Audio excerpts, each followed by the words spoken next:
अस्सलाम वालेकुम दोस्तों, उम्मीद करता हूँ आप सब खैरियत से होंगे। दोस्तों, आजकल न्यूज़ में और अखबारों में हर जगह अफगानिस्तान के बारे में बात की जा रही है, तो इसीलिए मैंने सोचा क्यों ना अपनी ऑडियंस को अफगानिस्तान के बारे में 5 ऐसे हक़ाइक़ बताए जाएं जिनको सुन के आप लोग हैरान हो जाएं। इसी के साथ ये मजेदार वीडियो स्टार्ट करते हैं। वीडियो अगर पसंद आए तो वीडियो को लाइक करें, चैनल को सब्सक्राइब करें और बेल नोटिफिकेशन दबाना ना भूलें।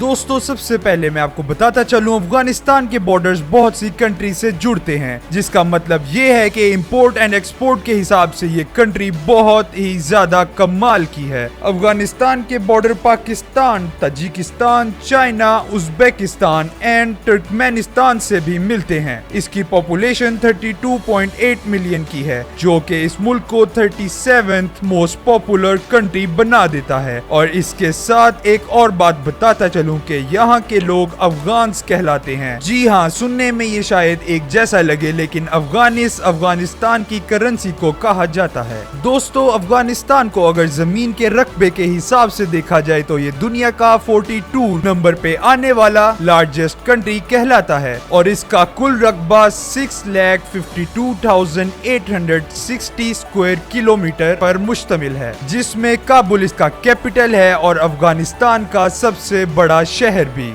यहाँ के लोगों की बात की जाए तो ये लोग कदीम जमानों से अपनी ही अलग रंगो नस्ल रखते हैं, लेकिन यहाँ काफी अलग अलग किस्म के कल्चर्स पाए जाते हैं। दोस्तों, अफगानिस्तान का नेशनल स्पोर्ट बुज़कशी है, जिसका पर्शियन जबान में मतलब होता है बकरी को खींचना। ये गेम 13th सेंचुरी से वहाँ खेली जा रही है। दोस्तों, वैसे तो ये गेम देखने में पोलो जैसी होती है, लेकिन असल में ये थोड़ी दिल दहला देने वाली गेम है। इसमें पोलो की तरह प्लेयर घोड़े की पीठ पर बैठकर भागते तो हैं, लेकिन बॉल के पीछे नहीं बल्कि एक बकरी को लेके, जिसको इन्होंने एक गड्ढे में डालना होता है। और दोस्तों, बताता चलूं कि ये गेम पहले जंगी लोग खेला करते थे एक्सरसाइज के तौर पर, लेकिन आज इस गेम को अफगान की फोन कंपनीज, एयरलाइन स्पॉन्सर कर रही हैं और अफगान्स इस गेम को ओलंपिक में लाना चाहते हैं, लेकिन खैर इस बात को यही छोड़ते हैं। और दोस्तों, हम अफगान की बात कर रहे हो और वहाँ के उम्दा कारपेट्स को भूल जाएं, ऐसा तो मुमकिन ही नहीं।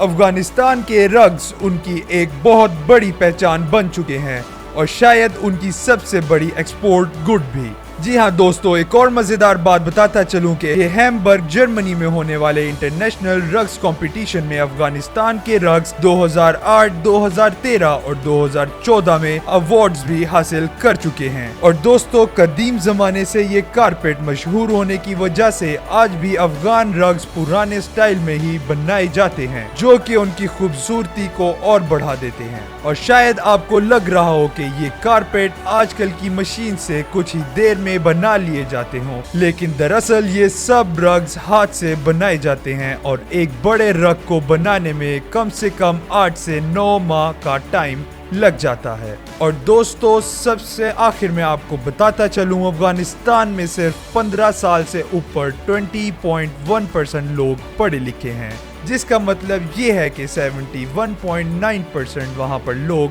अनपढ़ हैं और वो पढ़ने और लिखने की सलाहियत भी नहीं रखते, जिसमें शायद उनकी गलती नहीं बल्कि एक अरसे से इस मुल्क में तालिबान और अमेरिका के बीच जंग की वजह से इन मासूम लोगों को पढ़ाई और दीगर बुनियादी चीजों से हाथ धोना पड़ा। दोस्तों, उम्मीद करता हूँ आज की वीडियो आपको पसंद आई होगी। वीडियो अगर पसंद आई हो तो वीडियो को लाइक करें, चैनल को सब्सक्राइब करें और बेल नोटिफिकेशन दबाना ना भूलें। और इसी के साथ मुझे इजाजत दें। अल्लाह हाफिज।